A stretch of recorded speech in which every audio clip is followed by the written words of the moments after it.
Welcome to Amass Games. My name is Simon, and so I'm going to show you how to set up, play and review the game Sparts. Now this game is purely on Board Game Arena. It's how I heard about it. It's basically a combination of the game Spades, which I've recently uploaded to this channel, and by all means do check that out. I may well do a video for Hearts, so please subscribe, hit the notification bell, as I'm doing many other board games such as Kyoto and numerous other board games coming along. There's a whole stack of them over there to be doing very soon, and plenty more. So let's go back to Sparts. So it was invented in 1986. It's a public domain game, and the designer is Cosmo Schrader, I think it might be pronounced. It takes around half an hour to play. As I said, it's for 4 players with the complexity, strategy, luck, and interaction of around 3 each. Okay, so like I said, it's a combination. As a person who first is dealt the 7 of diamonds into their hand, basically choose which game you're going to be playing in that first of 4 rounds of the game. Ultimately, whoever gets the most points after those 4 rounds is going to be the winner. And for each of those rounds, you could choose to play all spades, all hearts, as you wish. It happened to be when I last played this, I happened to score, I happened to be dealt that card, and I happened to start off with spades, and we happened to have 2 games of hearts and another game of spades. Now, what you choose to want to probably determine what you want to play is probably down to your hand. And I happen to not be that familiar with the game at the time, and hence hopefully before you play your first game you might have some interesting thoughts on basically what I'm going to bring out and show you to you. I'm going to deal this deck out and obviously shuffle that 7 of diamonds in and just sort of show an example. But first and foremost, I'll talk to you about how you play spades, because normally you play that 2 versus 2, but you don't hear it's completely competitive. And then I'll be showing you about hearts, and then of course what you might want to do with your hand. So whilst I am shuffling, again, hit that like button, share please, and also check out the comments. I reply quickly to anything you chuck in there. And lastly, well, unless it's spam, in which case it just gets reported because it's just some fake weird URL. And lastly, check out the description. I hopefully won't make any mistakes, but I can correct things there. There's plenty of other information around the channel and more about board games too. So as mentioned, it's a combination of the well-known card games Spades and Hearts. Hearts you might have played on Windows 95, etc. And both games involve following suit, taking tricks and scoring points. When the game ends is basically after a certain amount of points. The game with the most points wins. Okay, so let's go on to about the deal. So again, the deal, each player is dealt a hand of cards, and you'll see from your hand at the bottom of basically your play area on screen, but of course I'm doing it in front of you right now. You'll see at the bottom of that play area basically how many cards you can have, which of course is going to be 13 out of that 52 card deck because it's 4 players each. So again, as I mentioned, whoever's holding that 7 of diamonds chooses whether to play spades or hearts for that hand only. Remember, it's a 4-hand game, and they can make this decision based on the cards they're holding, and ultimately I'll come back to the strategy in a moment. And of course my review. And if you're the person making that choice, you'll see 2 buttons at the top of the play area asking you which game you'd like to play. As I mentioned, of course, if you want to play this in real life, just say which one you want to play. So again, let's talk about spades as an overview. So after someone has chosen spades as an example, all players will have the opportunity to bid for the number of tricks they believe they can take. And a trick is basically when all players have played all their cards for that turn, and I'll explain that in a moment. And whoever's played the highest card takes the trick. So if I happen to play, I don't know, 3 of hearts, this person plays a 4 of hearts, well, at this moment in time, that person will be winning that trick. Any spades will ultimately trump it, and if you play a higher spade than somebody else, then you'll take that trick. So you try and see how many tricks you're trying to win. The more tricks you correctly bid, the better, and I'll move on to scoring based on making sure you don't overbid, because it's slightly different in this competitive version of the game. Okay, so as I mentioned, you'll have the opportunity to bid for the number of tricks you believe they can take. And a trick is basically when all players have played their cards for that turn, and the player with the highest card takes the trick. The bid must be at least 2, and so you can't just bid a single one, for example. And it may be as high as the total number of cards in your hands, of course 13 for obviously a 4-person game. And it's also possible to bid nil or 0, which means you think you won't take any tricks, and in fact will actively try to avoid them. You cannot bid 1, remember. So bids are made in turn order, starting with the first player and proceeding clockwise left around the table. Each player, basically, of course, left is to the left clockwise. Each player's bid is noted in that game log on the screen, or use a bit of paper or something. If, of course, you're going to try this in real life, which I think I'm definitely keen to try as well. And each player's bid, as I said, once you've noted that down, you're going to reveal it and check at the end. So for example, if you bid 3, you'll have text beneath that basically saying 0 of 3, showing that you haven't completed any of those 3 tricks so far. If you happen to win a trick, I tend to do something like this. You take, a card or a stack of 4 cards, and you can kind of see, everyone can see how many cards you're basically playing. Okay, so now let's talk about the next bit. So playing the hand. So if everyone has a bid, the first player plays a card to start the trick. So let's say, of course, this person might not have that 7 of diamonds, but imagine they did and they went with spades. They'll be playing off a card. Well, they wouldn't start off the spade. You can't lead with the spade. Again, I said 3 of hearts or something like that. And then you're following off. So they'll try and play hearts if they can. If they cannot play any hearts, they'll play a diamond if they want to, or if they want to win the trick, they'll play a spade. Okay, so let's just recap on that. And if you can, you must follow. And again, let's use a better example. Let's say diamonds, because we're talking about hearts in a moment. So in this instance, they do have a diamond. This is a single diamond. So you're going to be playing that diamond. And again, you've got to follow. Now, what's interesting about this game is, of course, in Sparts, some rounds you might be playing spades, some rounds you might be playing hearts, and again the cards do different things in each game. So we're leading off with this card, and we're going to see if this person can win their trick and maybe try and win any tricks that they bid early on. And after each player has played their card, the highest card will win the trick. As I mentioned, 2 is low and 8 is high, by the way, as well. And the highest card is the one in the suit where it was led, such as diamonds, unless there are 1 or more spades played on that trick as well. Spades are the trump suit, as I mentioned, and they beat all other suits. And if there are spades on the trick, the highest spade is the winner. Cards of all other suits, such as clubs or hearts in this example, they do not count for anything. Now, when a player wins a trick, the trick counter, so of course it's online, will show, of course, how many tricks they've won. And if you've bid, say, 3, as I mentioned, 0 of 3, if you bid 3, then and you win that first trick, it's now going to say 1 of 3 on your screen. And of course, this lets you know progress as to how far you're trying to do towards your tricks. Now, when the first spade is played onto a trick, it's called breaking spades or breaking trump.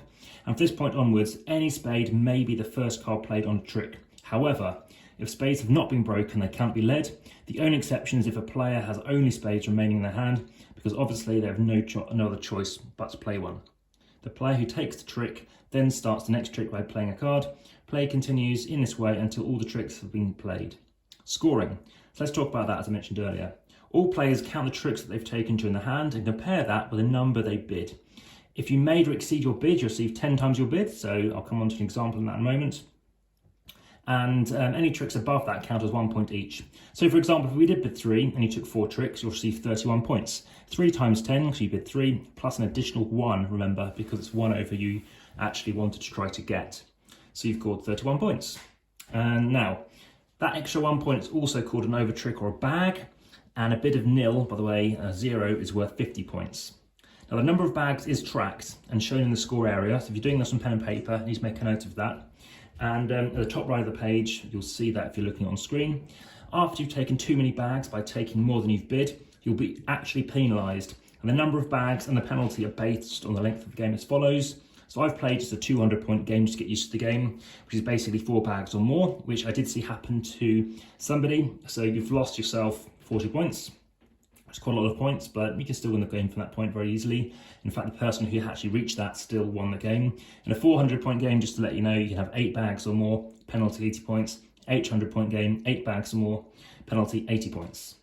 So, obviously, like I said, it's very important to bid accurately. Now, I tended to try and bid accurately, but actually trying to get a couple of over tricks isn't too bad, but they do accumulate. So if you play spades in a few different rounds, remember, of those hands, be aware of that. I happen to bid 2 and get 2, so I've got 20 points, but if I bid 3 and get 3, that's 30 points, of course. And 31 or 32 points, a couple of over tricks is fine, as long as I don't reach those 4. So, if you don't make your bid, you lose 10 points times your bid. So if I bid 2 and I didn't get 2, I'd have lost 20 points. So it's very important to try and go low, but not too low. If you've bid 3 and only taken 2, you'll be penalised 30 points. So again, exactly what you've bid, there's no difference, it's exactly what it is, unlike a game like Wizard, perhaps as well. And again, watch my video on that, it's doing very well on the channel. And losing a nil bid, by the way, by taking 1 or more tricks will penalise you 50 points as well. So you can gain lots of points, I think 50 points, as I said, if you obviously get it, but you'll lose it otherwise. If you lose a nil bid, the extra tricks you've taken are not counted as bags though. So that's one thing to bear in mind, but isn't something I'd consider. Talking about that strategy, if you have the 7 of diamonds and are considering choosing spades, think about what your bid will be. If you can bid at least 4, it's almost always better to choose spades. However, if your hand isn't very strong and might be a bid of 2, let's say hearts will probably be a better choice. And you'll kind of see why in a moment. So of course, that's a guaranteed card that's always going to win because nothing can beat the trump suit when ace is high. And we do have 3 spades there. So 1, 2, 3. Yeah, you probably have gone spades. And we do have 1 ace of hearts. But again, we'll come into hearts in a moment. So in general, it's safe to bid on aces and kings and offsuit, clubs, diamonds and hearts. Most of the time, other players will have at least 2 of each suit in the hand. So those aces and kings will beat the lower cards in those suits and normally won't be trumped by spades. Similarly, it's wise to bid on high spades. Of course, the ace of spades, as I just mentioned, most powerful card in the game, is a guaranteed trick.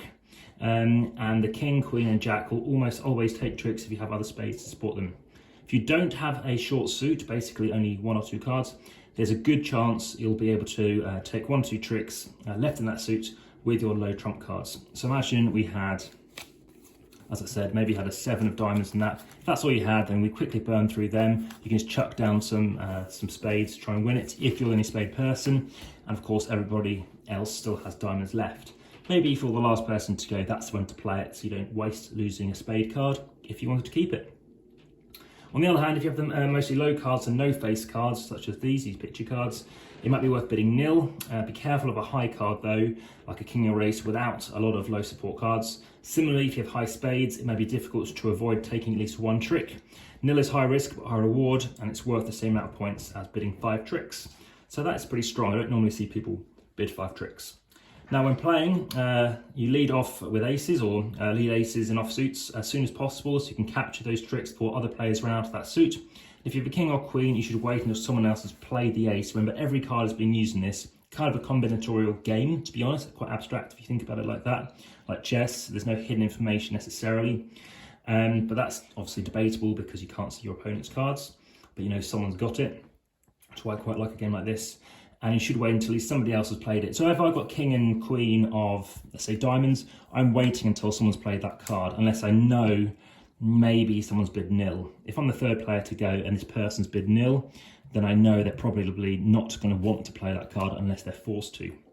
But that's probably worse for them than it is for me because they've lost 50 points. So if lots of spades, it can be useful to lead them and force the other players to exhaust their trump, leaving you in a strong position during the end game. But be careful, as again, remember, because you don't want to end up with lots of bags. And if you've been burned at nil, remember, your opponents are forcing you to take a trick. So imagine you're trying to get 3 tricks, you've already got 2, your opponent's saying nil. Remember, they could lose 50 points, but equally you could be losing 30 points or 40 points because you bid 4 and you've only got 3. So bear that in mind as well, see who is the strongest opponent at that moment. And I'll be moving on to hearts in a moment. Just remember, you aren't penalised for any bags you take, again, if you're bidding nil. So there's no downside attempting to keep others from making their bids at that point. Now, speaking about hearts, if hearts is chosen at the game, let's just grab this deck and have a look at them. All players have the opportunity to pass cards from their hand to another player. The number of cards to pass is chosen as a game option. It can either be 4 in Sparts mode or 3 in traditional hearts mode. And 4 obviously is what you play online, at least when I play it like that. And the first time hearts is played, cards are passed to the players to your left. Cards are passed to your left, of course. And the second time they pass to the right. The 3rd time they passed across the table, and the 4th time no cards are passed. Then the cycle repeats. So, playing the hand. After everyone has passed their cards, the first player plays a card to start the trick. In traditional hearts mode, the first player must be the 2 of clubs, and the first trick cannot have a point played on it. Like spades, each player goes around the table and must follow suit if possible. There is no trump suit, so the highest card in the trick that was led is the one that takes the trick. Now the key card to be aware of, as we'll see in one moment, I'll explain in a moment, but firstly I may talk about it a bit more, is similar to spades. When the heart is played on a trick, it's called breaking hearts. From this point onwards, any heart or a heart may be played first on that trick, and if hearts have not been broken, they cannot be led. Of course, if you have only hearts in your hand, you can lead one, that's absolutely fine. And if you're playing in Sparts mode, playing the Queen of Spades also counts as breaking hearts, because that card is a penalty card, which I'll talk about in a moment when I move on to scoring. So the player who takes the trick starts the next trick, and play continues until all tricks have been finished. Scoring. So all players are awarded 40 points. Then each heart that they took during the hand, you subtract 2 from their score. So imagine they've ended up like this. For example, if you took a total of 10 hearts during the game or during that hand, in fact, you'll be penalised 20 points, obviously 10 times 2, for a score of 20. And the player who took the Queen of Spades, which I accidentally took because I wasn't paying attention, is penalised 26 points. That means the Queen of Spades is worth the same penalty as all of those 13 hearts. If you took 10 hearts as above, as mentioned, and the Queen of Spades, your score will be -6. So 40 minus 20 for the hearts, minus the 26 for that queen. If you take no tricks at all during your hand, you'll receive 50 points, which I have done as well, instead of the usual 40. However, if any player takes all 13 hearts and the Queen of Spades, which I remember playing on the computer years ago, all the penalty points, so basically all those penalty cards, that player receives 50 points and all other players receive none. This is called shooting the moon. As I said, I have done that before. Moving on to strategy tips. So if you have a 7 of diamonds and are considering choosing hearts, it's important to notice if no cards are being passed, which is called a hold hand, because you won't have a chance to adjust your hand. When selecting cards to pass to other players, see if you can get rid of an entire suit, especially clubs and diamonds, and having a void suit allows you to give penalty cards, hearts, and the Queen of Spades to other players when they lead that suit. If you're dealt that Queen of Spades, it's best to pass it unless you have at least 3 other spades to support it. Otherwise, of course, you'd be forced to play it, because if someone plays a spade, you might have 2, and of course, if they play a low spade, they know if they play like that card and I play this, they could play low spades, and suddenly I need to take it all, and I've lost 26 points off what I had before. So 40 minus 26, that's 14. If I'm leading again, I might lose more points having hearts in my hand. So again, it's possible. Obviously, other people could lead with spades and force you to play it, but just bear that in mind.